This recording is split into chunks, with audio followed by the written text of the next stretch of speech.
जय देव जय देव जय देव जय शिव मार्तंडा।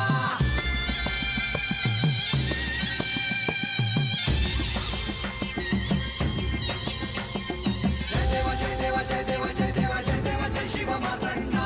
हरिवर्धन मल्हारी तुझी प्रचंडा। अगडदुम नगारा सोन्याची जेजुरी, देव गेले जेजुरा निळा घोडा।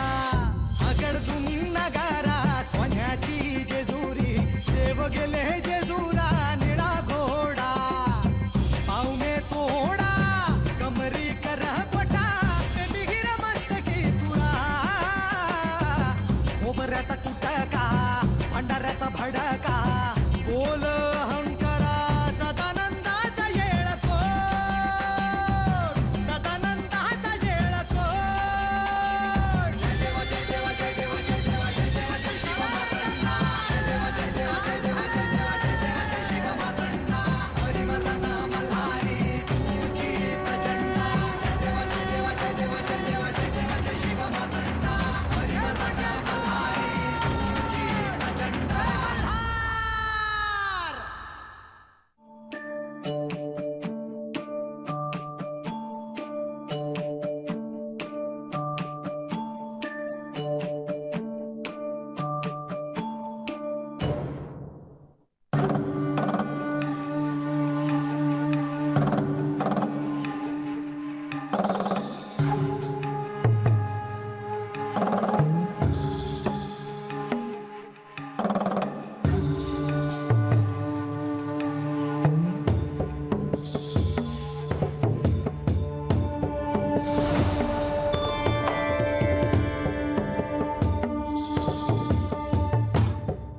माझा नमस्कार स्वीकार करावा देवी। सूर्यदेवा, आजवर असा एकही दिवस गेला नाही की मी तुम्हाला अर्घ्य द्यायला विसरले असेल। माझ्या आयुष्यात इतकी संकट आली, पण नेहमी मी तुम्हाला अर्घ्य दिले आहे। होय, ते मी जाणतोच। आज जेजुरी गडावर खूप उत्साहाचे वातावरण आहे। सगळे लोक आले आहेत, कारण आज गडावर नारद मुनींचे आख्यान ऐकायला मिळणार आहे। श्री खंडेरायांनी मणिमल्हाचा वध करून सर्वदूर शांतता प्रस्थापित केली होती। कृतयुगातील त्यांच्या अवतार कार्याचे प्रयोजन काय होते, ते सारे कसे घडले, काय काय घडले, हे ऐकण्यास सर्वजण उत्सुक आहेत। हो, मला देखील ते जाणून घ्यायचे आहे। मी देखील तितकीच उत्साही आहे। या आख्यानाच्या अनुषंगाने मला आणि बानूला आमच्या मूळ रूपाचे स्मरण होईल असे यांनी सांगितले, आणि मला ते साध्य करायचे आहे। होय, आणि तुम्ही नक्कीच ते साध्य कराल याची मला खात्री आहे देवी। या शोधात मला तुमचे सहाय्य हवे आहे सूर्यदेव। देवी, हे तुम्हीही जाणता की तुमच्या सहाय्यासाठी मी सदैव तत्पर आहे।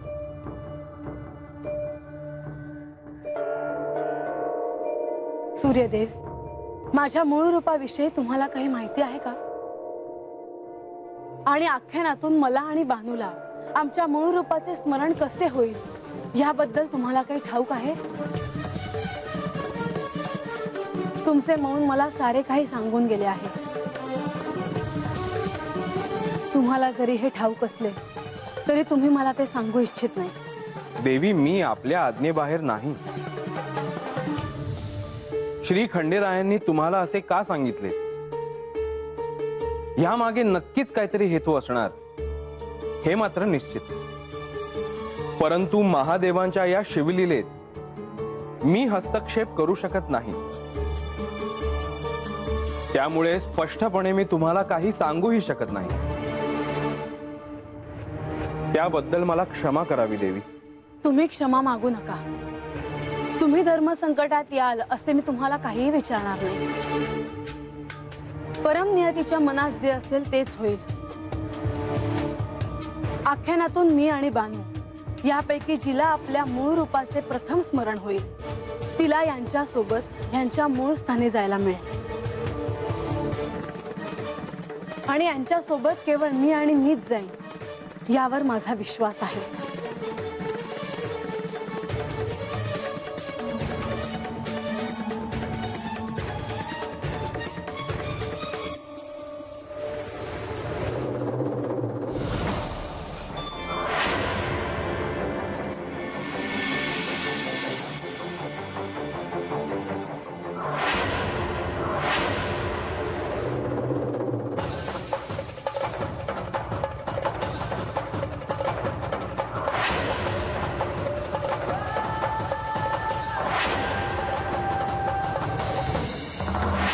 देवा, तुम्ही आलासा आणि मला गडावर बोलवलं. म्या येऊन समध्यांसंग तुमची कथा ऐकावी असं सांगितलं. देवा, एकतर गडावर यायचं म्हणजे काही विपरीत घडू नये असं मला वाटतं. पर या कथेतून मला म्या कोण हाय हे मला समजणार आहे. देवा, म्या या जन्मात तुमची बानू असले तरी म्या खरंच कोण हाय हे मला कळावं असं मला वाटू लागलं आहे. सांगितलेलं समजण्यासाठी बी किरपा लागते. देवा, महाराज जे आख्यान मांडणार आहेत ते कळावं असं मला आशीर्वाद द्यायची.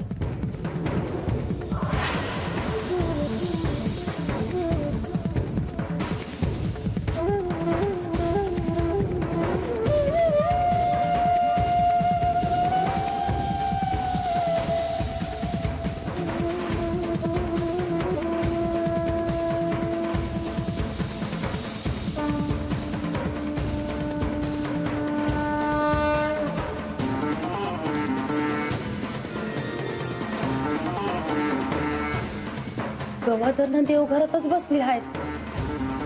आता काय मागती आहेस देवाला? मोर काय वाढून ठेवलं आहे ते कळत नाही. देव तर कैलासाला जायच्या गोष्टी करते. मी किती बी विचार केला तरी मला यातलं काय बी समजत नाही बघ. बर एक सांगते, देव तुला जे सांगते आल ते करण्यासाठी तुला काय बी करावं लागलं तरी तू कर. पर मनात कंची बी शंका ठेवू नगस बघ. शंका नाही ग, हाय त्याला सामोरं जाता जाता देवांच्यात आणि माझ्यात अंतर नग पडाया. असं कसं पडल? आणि असं असतं तर देव स्वतः आख्यानाचं अवतान घेऊन आला असतं का? तुला एक कळत नाही का हे आख्यान सुरू होणार म्हणजे काहीतरी संपणार, आणि संपणार तेव्हा मला किंवा म्हाळसाताईंना आम्ही कोण आहोत ते कळणार. आणि मला नाही ओळखता आलं तर? अगं पण त्याची तू आत्ताच का काळजी करतीयास? कारण जिला आधी कळेल तिच्या संग देव कैलासात जाणार. असं झालं आणि मी एकलीच राहिले तर? पर या आधी तू असा विचार नाही करायचीस. तू असं म्हणायचीस का देव कुठं बी असलं तरी तुला फरक नाही पडत, कारण देव तुझ्या आत आहेत. देव तुझ्या संग असलं काय का नसलं काय तुला काय बी फरक पडत नाही, कारण तुझा जीव तू देवांच्या पायाशी ठेवला आहेस. तू म्हणतेस ते बी बराबर आहे. पुढचा विचार नग कराया. आता जे आहे तो ह्यांचा आशीर्वाद म्हणून पदरात घ्यायचा.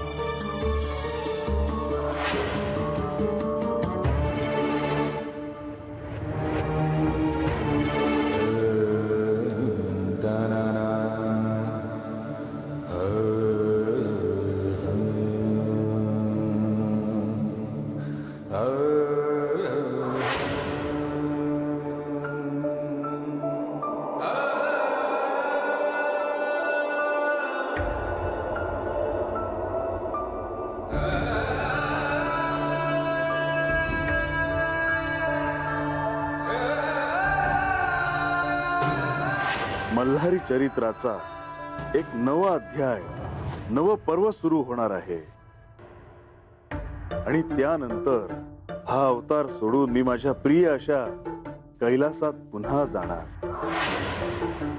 ह्याच टप्प्यावर म्हाळसा आणि बानू ह्या दोघींनाही त्यांच्या मूळ रूपाचे स्मरण होणार आहे. स्वामी, मी हिला तुमच्या साक्षीने एक वचन देते की कृतयुगा मल्हारी मार्तंड अवतारात ही तुमची अर्धभार्या होईल.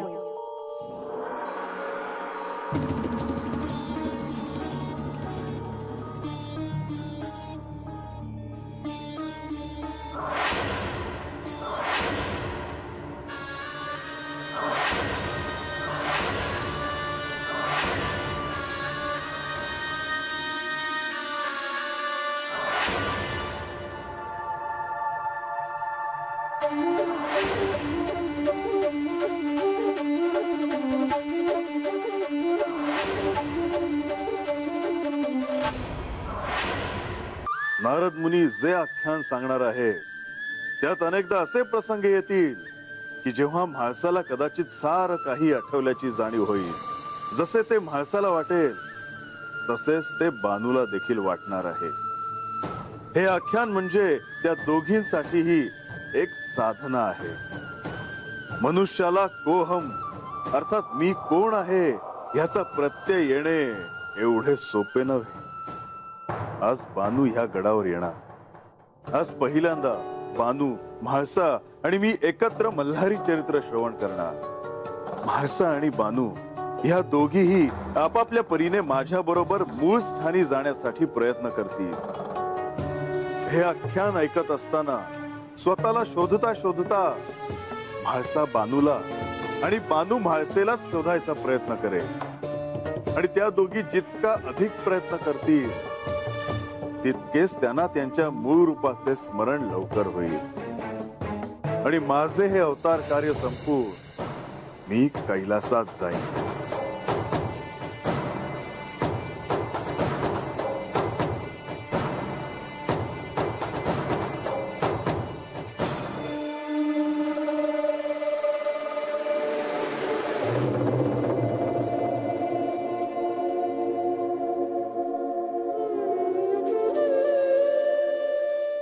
अहो किती उशीर.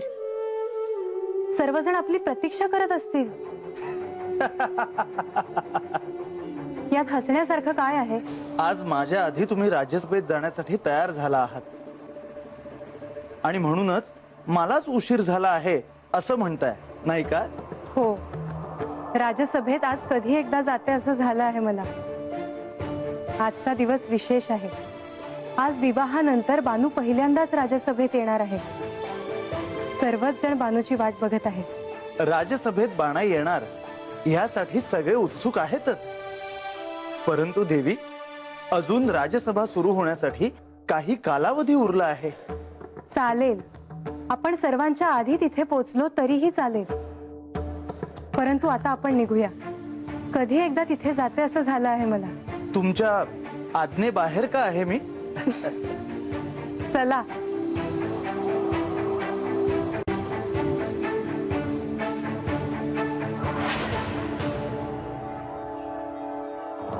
देवी, तुम्ही अशा अचानक थांबलात?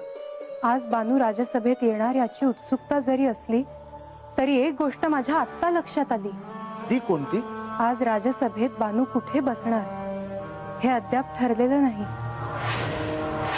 होय देवी, ही गोष्ट तर माझ्या लक्षातच नाही आली.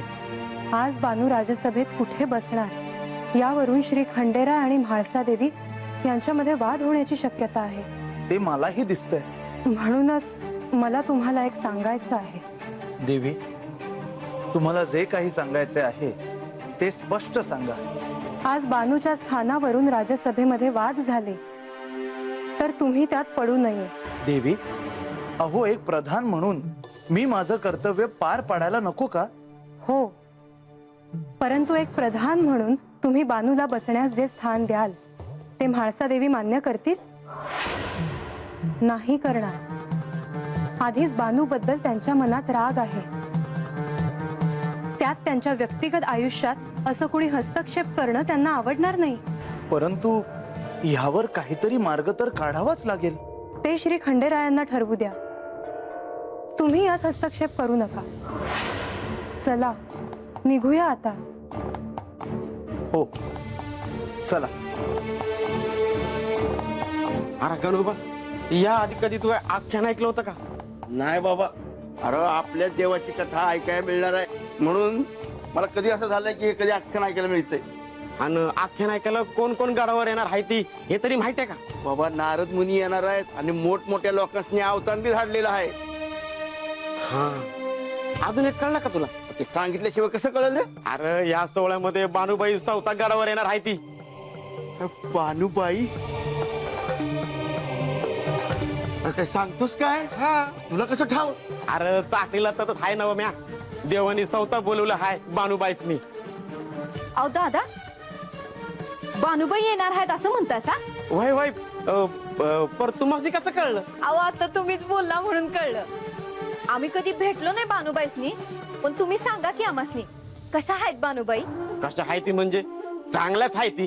आव तसं नव दादा, म्हणजे बानुबाई कशा दिसतात, कशा बोलतात हेच विचारायचं होतं. तुम्हाला काय करायचं नसत्या चौकशा? तसं नाही दादा, म्हणजे महासादेवींबद्दल आम्ही एवढं समजा ऐकले. महासादेवी राजवाड्यात असतात आणि राज्यात बी येतात, त्यामुळे समदेशनी दर्शन होतं हो त्यांचं. पण बानुबाई कधी वाड्याच्या बाहेर दिसत नाही तो, म्हणून थोडं त्यांच्याबद्दल विचारावंसं वाटलं, दुसरं काय नाही.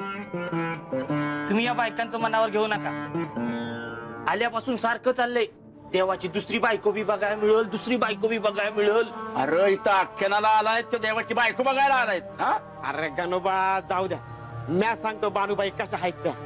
बानुबाई बघितल्यावर तुमचा हातच जोडलं जातं बघ. मोठे शिवभक्त आहेत त्या.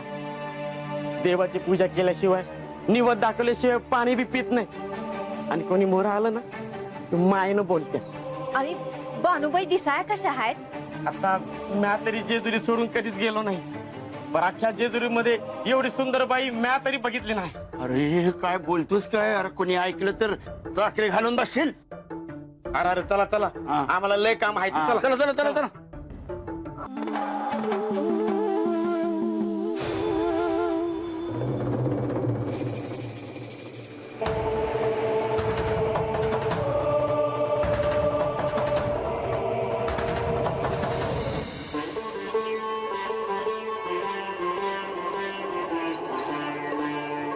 म्हाळसा कुठे गेली असावी? तेव्हा ना राजसभेकडे आम्ही प्रस्थान करायला हवं होतं.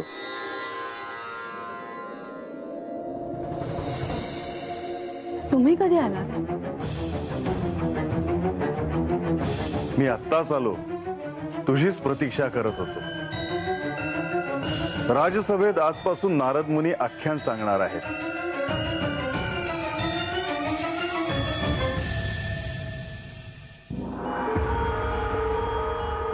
आख्यानाच्या अनुषंगाने आम्हा दोघींनाही आमच्या मूळ रूपाचे स्मरण होणार आहे. त्यासाठी सूर्यदेवांकडे मी सहाय्य मागायला गेले होते.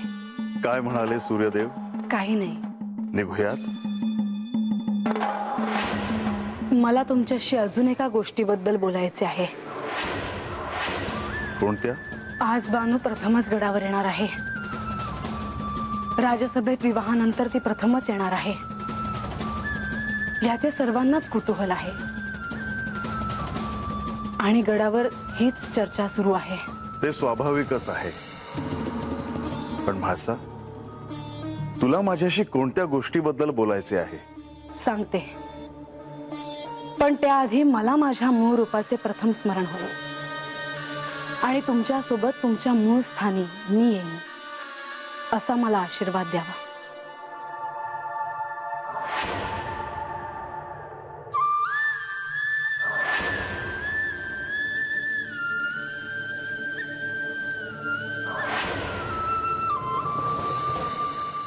त्याआधी तुला मला काय सांगायचे आहे ते सांग. आज बानूला राजसभेत कोणते स्थान द्यावे हे मी ठरवेन.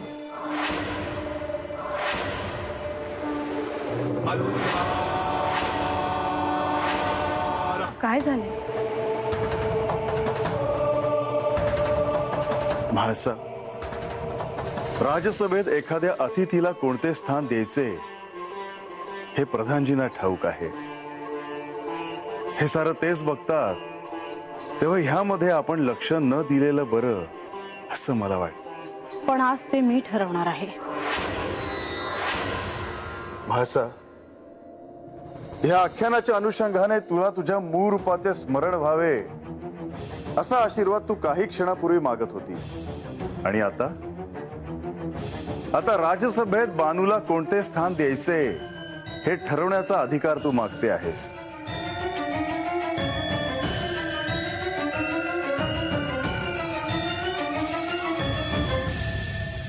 होय.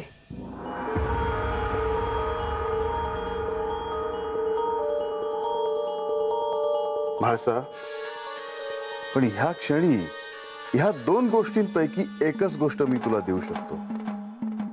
एकतर या आख्यानाच्या अनुषंगाने तुला तुझ्या मूळ रूपाचे स्मरण होईल असा आशीर्वाद देऊ शकतो, नाहीतर राजसभेत बानूला कोणते स्थान द्यायचे हे ठरवण्याचा अधिकार मी तुला देऊ शकतो. म्हाळसा, आता तूच ठरव तुला काय हवे ते.